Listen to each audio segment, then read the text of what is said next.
Jacksonville Jaguars fans, welcome into Duval Daily presented by GenJag.com. I'm Jordan DeLuga. Thanks so much for being here Saturday, August 16th. Jaguars have a preseason football game tomorrow, preseason week 2. Jaguars lost in week 1, 31-25 against the Pittsburgh Steelers. There was definitely some good things. There was definitely some not so great things. So they've had a week of practice, a lot of practices this week leading up to preseason week 2, a really intense scrimmage practice on Thursday, followed by kind of what would be a normal Friday during the regular season yesterday, kind of a walkthrough sort of practice during team. A little bit more than a walkthrough, but definitely more mental than physical yesterday. But the Jags are taking on the Saints. Previewing preseason games, it's a little weird. Just because you're not looking at actual matchups, you don't know exactly who's playing. Last week at this time, a couple days before, we knew that the Jaguars starters would play against the Steelers. Right now, it seems like it's kind of up in the air. We don't know yet exactly if the Jaguars starters are going to play or not. Liam Cohen talked about it. He kind of was going to make that decision based on some injuries and didn't want to put certain players out there and not be able to put other players out there, put certain starters in bad positions. For example, do you want to put Trevor Lawrence out there if you don't have a quality starting 5 in front of him? Things like that. So we don't know exactly yet. We do know that Travis Hunter's dealing with a minor upper body injury, didn't participate in the team portion of practice yesterday. Precautionary, not something to get worried about, not something to be alarmist about, not something that should suggest that he can't play both sides of the ball in the NFL. And it's possible that we find out it would be better for him down the line to potentially play one side or the other. This is not an indicator of that. This is just simply the rigors of NFL training camp, going through, practicing a lot, practicing in intense settings, playing both sides. To me, I don't know this for sure, but it looked to me like if there was an actual game, a meaningful game this weekend, that he would be able to play. So that's that. But, the Saints-wise, I don't know exactly what they're going to be doing. You don't have, for these preseason games, you don't have the same matchups. You don't have the same coaching schemes, right? It's much more vanilla. So again, previewing preseason games for the Jaguars, I think fans should be more just focused on the Jaguars, not the other team at all. I want to see the starters play in this one. And I know, again, I'm happy I don't have to make the decision. I've talked about that a lot, whether starters play during the preseason or not. I'm very glad I'm not a head coach in the NFL because what an unbelievably difficult decision. And if you don't play your starters,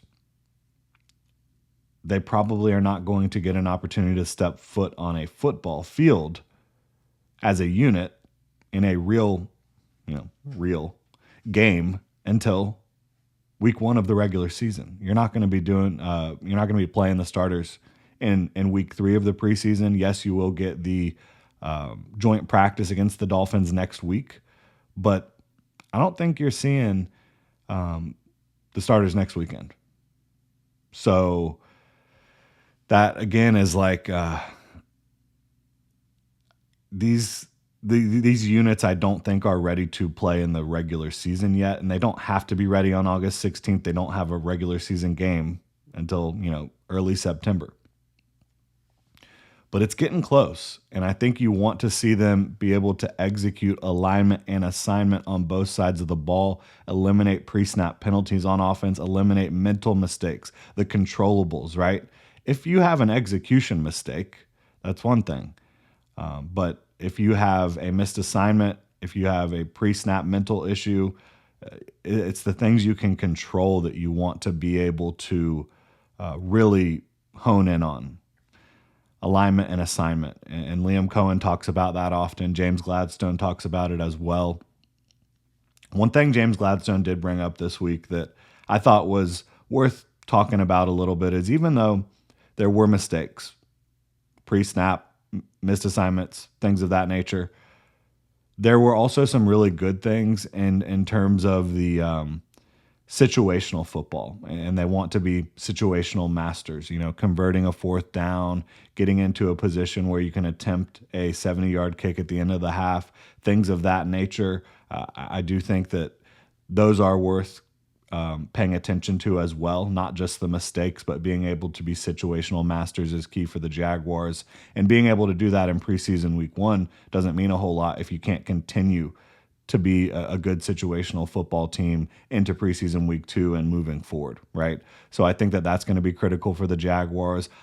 Getting better at the stuff that was negative in week one, the alignment and assignment stuff. And I really want to see the starting defense. Obviously, I don't think Tyson Campbell's going to be suiting up for this one. Doesn't look like maybe Travis Hunter won't either. But I want to see the starting defense come out and be more aggressive in coverage, not have the missed assignments, not be aligned and 9 yards off the line of scrimmage as corners if it's a 3rd and 2 situation and the offense can just throw the football to the receiver immediately. They're obviously going to get the first down. I want them to look a little bit more buttoned up on the defensive side of the ball, and I know Anthony Campanile does too, so that would be really good. If you see them more buttoned up on defense and you see less pre-snap issues offensively and defensively, right? Because really that was a pre-snap issue as well, an alignment issue. You also saw some missed assignments in coverage, which you want to clean that up. Again, if you get beat one-on-one, it is what it is. If you get beat because you have a mental mistake, that's unacceptable. I want to see the starting defense play a lot better. I want to see the starters in general. I think that they need it. But we'll find out soon enough. Tomorrow at 1 p.m., the Jaguars kick off against the Saints. I'm excited to see Seth Hennigan play more. Jaguars undrafted free agent quarterback out of Memphis. I think that he, again, I said this earlier, I'm not ready to sit here and say that he should absolutely be the Jags QB2, but because QB2 is about so much more than just like what you can do on the field. It's how you handle yourself in the room. It's how you help the starting quarterback get prepared, all these things. But Seth Hennigan, to me, is definitely the most talented thrower of the football on this team, not named Trevor Lawrence. Like, he can spin it. He can do things with his arm that simply Nick Mullins and John Wolford can't do. So I'm excited to see him continue to play. I'm excited to see Bashal Tutin play. He was really good in week one. I think he's really been very effective during training camp, especially the last couple weeks. So I want to continue to see him get the rock. He's my guy right now in the running back room. That's who I would be trying to get ready to take the most snaps in the running back room. I think he has the most balanced game, and he's a home run hitter. Wyatt Milam, I'm excited to see him. I thought he did a tremendous job in preseason week one playing tackle. It's going to be interesting with the offensive line injuries right now, who is out there and who is not, but I think Wyatt Milam will definitely play. And I want to see him play some guard.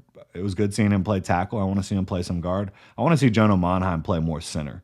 I thought that he did a much better job once they switched him to playing center late in the game. I think that's a much more natural position for him than guard.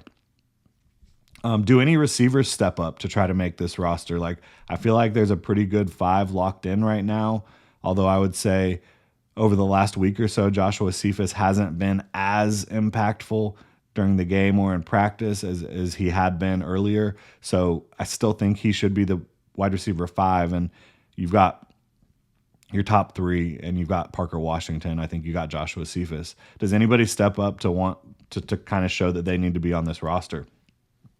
At receiver, I think corner as well is going to be interesting because a lot of guys are competing to try to make that spot or to make a spot at corner, and you're not going to have all your starters out there. So what ends up happening there? There's been a lot of attrition there.